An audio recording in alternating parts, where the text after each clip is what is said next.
Start mixing them together. Okay. All right. Teaspoons of that.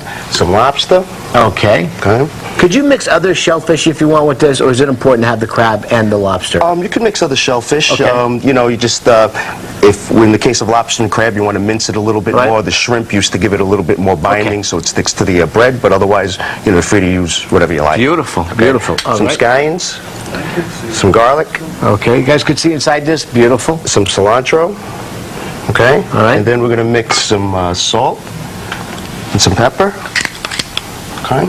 And then we're going to crack an egg on it. Okay. Okay. The yolk, everything, right? Yep, yolk, everything. Not the shell, though. No shell. The shell, we No take shell. out the shell. We can Okay. edit that out later. No. Beautiful. Then what do we do now? We're just going to mix it. All right. Beautiful. Okay. And show what it looks like when it's done. Now that's the final, right? Yep, that's the Now, final. how long should you let it sit for? Should let it sit for a couple of minutes, let it get down to room temperature. All right. So it just adheres to the bread a little Now bit take a better. look at this. I want everybody to see what it looks like right there. This is what it looks like. This is delicious. Now, the way he does the toast, I just love. Okay. Chris, let's do the toast. So let's just take some toast. All right. Get a little bit of that, of the mix. Sure, it's nice, it's hot. Okay, I'll pass it to you, and you Okay. can put it in the oil. Beautiful. Now, use regular olive oil here. Olive oil, yep. All right.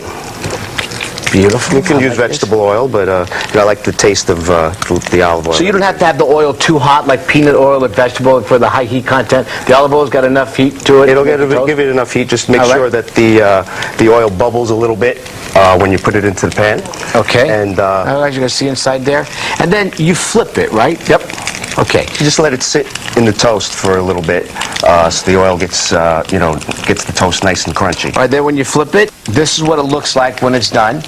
It's toasted on both sides. Now garnish that, would you? Sure. Oh, here's your lobster. Okay. What do you need? Okay. So everything? we're gonna garnish it with sesame seeds, Okay. black and white. All right, let's go. On top? Mm-hmm. All right. Beautiful. Get some of that nice ginger there. Okay. On top of it. Got to wrap it up right now. We're being told to wrap it, so we're going to finish this real quick. Okay. Okay, now we put the lobster on there. The lobster. You got a couple of nice lobster claws that go on top. Oh, does this look good or what?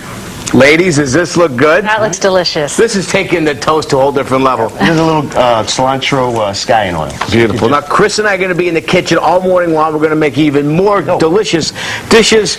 Chris, thank you for this one. Thank you. Beautiful. All right. This is my breakfast. This is my toast. Our toast. Thank you. Yeah, Tony, we'll be over there getting our hands Yes, all I know over you that. will be. Without a doubt. We always do. It's 7:27. When we come back, Jeff will give you another check of... Celebrated by hundreds of millions worldwide. It starts today. And yesterday, symbols of good luck and prosperity were on display in Chinatown. And we're talking about flowers. Yeah, we had tons of them out there. The Lunar New Year Flower Market, in case you're wondering. 2007 is the year of the pig. So we asked Tony Tantillo to cook up something special to start off the celebration with a chef as well. Hey, Tony. That's right. And one of the ingredients we're going to use are dried mushrooms. Now, a lot of times I do tips on dried mushrooms. You reconstitute them water or different stocks or beef or chicken stock. But what Chris did with these dried mushrooms is incredible, something I haven't done, and I'm going to try. Chris, how are you? Thank you for being here all morning long. We made some wonderful toast, Asian toast this morning. Now we're going to make this beautiful pork chop in honor of the Year of the Boar. Well, thank you. Tell me a little about the restaurant. Almond Flower Bistro. Almond Flower Bistro is located on 96 Bowery in Chinatown. We do new American food. We have a raw bar, one of the only ones in Chinatown. We do lots of pastas, lots of steaks. Beautiful. It's very unique for Chinatown, where mostly So it's like an American bistro, Chinese American bistro. Yes, yes. That's a good way of putting it. And there's also the Red Lantern that's going on right now. Yes, Taste of Chinatown. Red Lantern Market Month, Okay. and it lasts for 1 month till March 18th, and selected stores and restaurants 10% off. That's a good thing. Now, we're going to do these pork chops, and one's already cooking.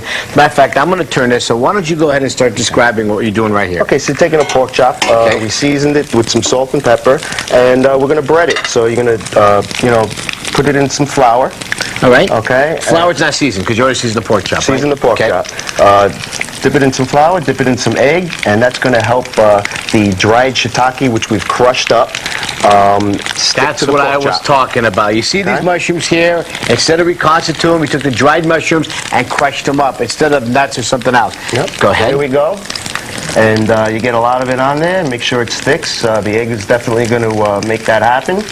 And that gives it like an earthy flavor. Is that what it does? The shiitakes are have a lot of flavor, and when you dry them, it gets very, very concentrated. It's a very earthy flavor, and it seals in the juices from the pork chop. Now, this is it right here. We already cooked one up, and I want to show everybody what it looks like.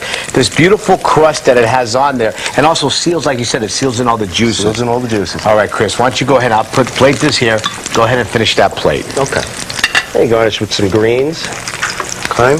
And we got some nice candied ginger here, which I julienne incredible. Ginger. Soaked it in some red wine, reduced it, and tossed it in some sugar and let it dry.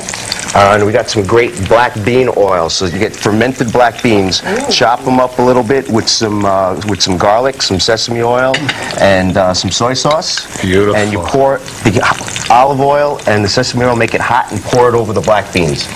And look at all the layers he's got going on here. Isn't it something? Everything. It's something new. All the melding of flavors. Fantastic. These are all your recipes. This is something you created and Yep. It's so fun. I love the shiitake. I asked him earlier, I said, you know what, this is something new. I never tried it before. You know what he says? No. I got more than that. I got more than that. Any good chef That's does. right. That's Gung right. hei fa choi. Hey, fat choy. Yes. Hey, fat choy.